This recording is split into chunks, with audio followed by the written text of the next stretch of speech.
Hello everyone, welcome back to my YouTube channel blogs with Nahida के साथ। और मैं मिल रही हूँ आपसे एक और नई वीडियो के साथ।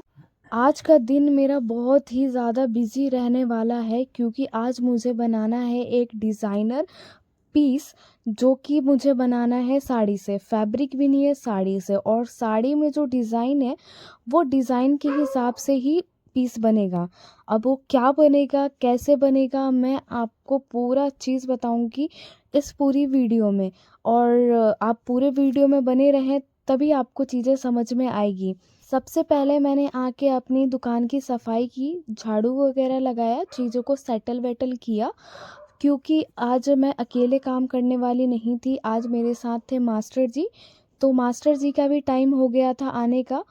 तो बहुत जल्दी में मैंने काम जो भी था निपटाया।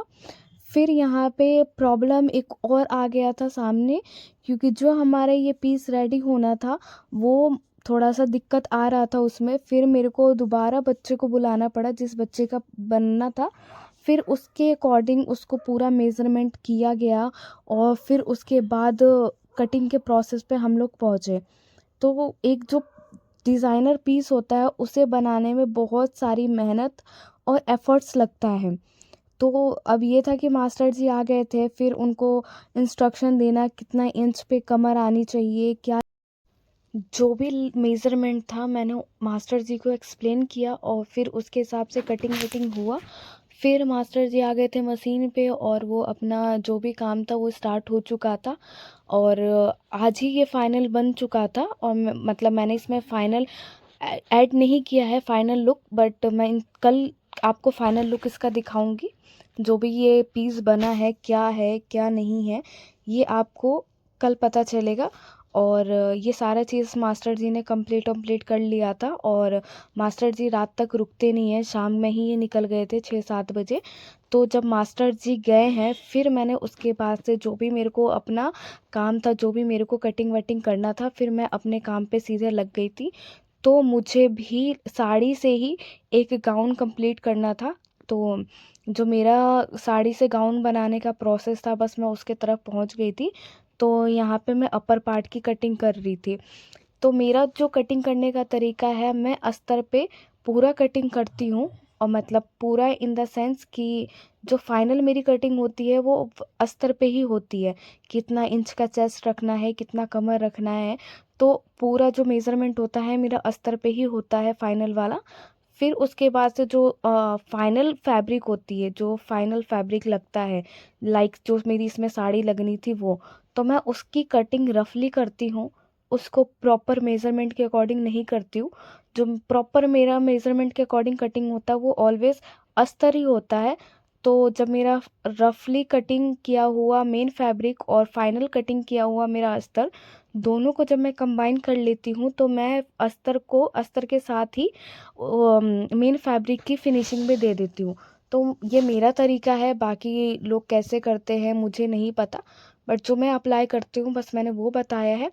और यहाँ पे मेरे को अपर पार्ट में देना था फ्रंट में प्रिंसेस कट। तो बस उसी की ये कटिंग है, उसी का मैंने शेप मेज़रमेंट कर रखा था, मार्क कर रखा था। फिर अकॉर्डिंग टू मार्क और फिर मैंने कैंची उठाया और वो शेप दे दिया। और यहाँ पे मेरी हो चुकी थी कटिंग। और इस वीडियो में मैंने ये जो मेरे को गाउन बनाना था साड़ी से, पूरा प्रॉपर मैंने कटिंग नहीं शूट किया है, क्योंकि रात का टाइम हो चुका था, 8-9 बज चुके थे। इस टाइम पे कस्टमर आते हैं तो मुझे कस्टमर भी हैंडल करना था और फिर कटिंग भी करना था। तो काफ़ी बार तो माइंड से स्किप हो चुका था कि हाँ मुझे शूट भी करना है। और ये भी मेरा अस्तर है। और ये जो मैं नीचे का कटिंग कर रही हूँ और इसको मैं कटिंग कर रही हूँ अम्ब्रेला स्टाइल में। तो अस्तर को जो भी कमर, ये ऊपर कमर का है, जो भी कमर का मेज़रमेंट है मैंने उसके हिसाब से इसकी मार्किंग कर ली थी।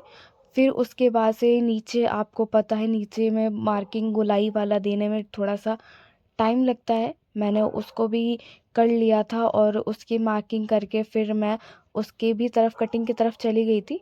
और यहाँ पे भी आप देख सकते हो कि इस अस्तर में भी कपड़ा कम था। तो होता है क्योंकि पूरा ये सर्कल शेप देना थोड़ा सा हो जाता है डिफ़िकल्ट।